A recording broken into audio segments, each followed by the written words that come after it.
जड़ी बूटियों की जानकारियाँ जहाँ तक संभव हो सकी हम लेकर के आए आपके लिए। और आज हम एक और परिचित फल, परंतु यह हमारे देश का पौधा भी नहीं है। देश में हालांकि वृक्ष के रूप में तो प्राप्त होता है, परंतु फल के रूप में बाहर से, विदेश से आता है। ऐसा फल जिसको हम जानते हैं खजूर के नाम से। तो यह खजूर का पेड़, यह अरब देश का पेड़ है।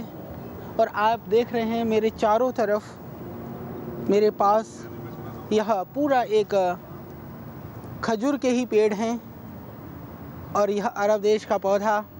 और आज मुझे कहते हुए प्रसन्नता है कि इस अरब देश में, दुबई के इस भूमि के अंदर, इस रेगिस्तान के पौधे के संदर्भ में वहीं पर जाकर के वहाँ से आपके लिए लेकर के आया हूँ ढेर सारी जानकारियाँ।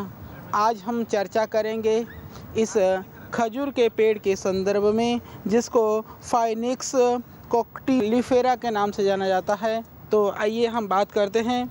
यहाँ अरब में इसको नखलेह बोलते हैं। तो यह पिंड खजूर, बल्ले भी इसको आयुर्वेद में कहा जाता है। तो हम सब तो जानते हैं कि खजूर जो है वह पौष्टिक होता है, सर्दी का बहुत ही अच्छा यह फल है। और आपको ताज्जुब होगा, प्रायः हम खजूर के 2-3 प्रजातियों के विषय में जानते हैं, 2-3 फल के विषय में जानते हैं, परंतु यहाँ पर हमने देखा लगभग 10-12 तरह के फल यहाँ पर होते हैं और अलग अलग तरह के खजूर। और उन खजूर में से एक तो वह सामान्य खजूर होता है जो सामान्यतया सभी लोग प्रयोग करते हैं। एक ऐसा खजूर भी यहाँ उपलब्ध होता है जो बहुत ही कीमती है। तो अरब देशों का मुख्य खाद्य में से खजूर है। तो हमारे देश के अंदर भी खजूर को बहुत ही पौष्टिकतापूर्ण ढंग से, बहुत ही रुचि के ढंग से फल का सेवन किया जाता है। तो आज प्रायः हमने ऐसा देखा, हम स्वयं भी महसूस करते थे जब हम छोटे थे। खजूर का फल आप जानते हैं कि जो बाज़ार में खजूर मिलता है सर्दी में, तो उसके बाहर चाशनी के जैसे चिपचिपाहट बाहर होती है।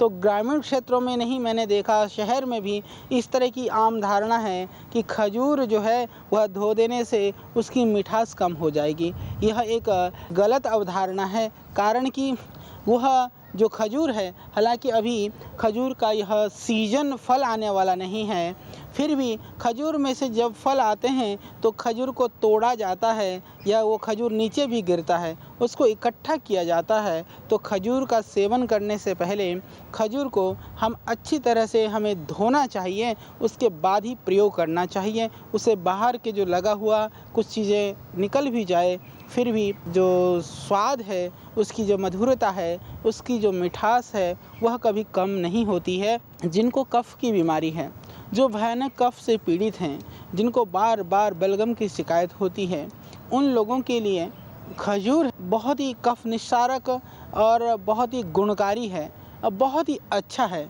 तो उसके लिए 15-20 खजूर को बीज निकाल करके दूध में डालें और धीरे धीरे उसको पकाएं। थोड़ा सा दूध गाढ़ा हो जाए, जितना दूध हजम हो जाता हो। छोटा बच्चा है तो थोड़ा सा कम। तो वो बहुत ही अत्यंत कफ निस्सारक है, बलगम को कम करता है और खजूर अत्यंत पौष्टिक है और वह अत्यंत कामोद्दीपक भी है।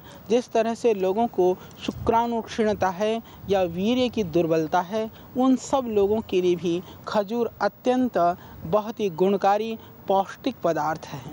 और शायद बहुत कम लोगों को पता है कि खजूर जो है वह प्रोस्टेट की बीमारी में भी बहुत ही वह सहयोग करता है।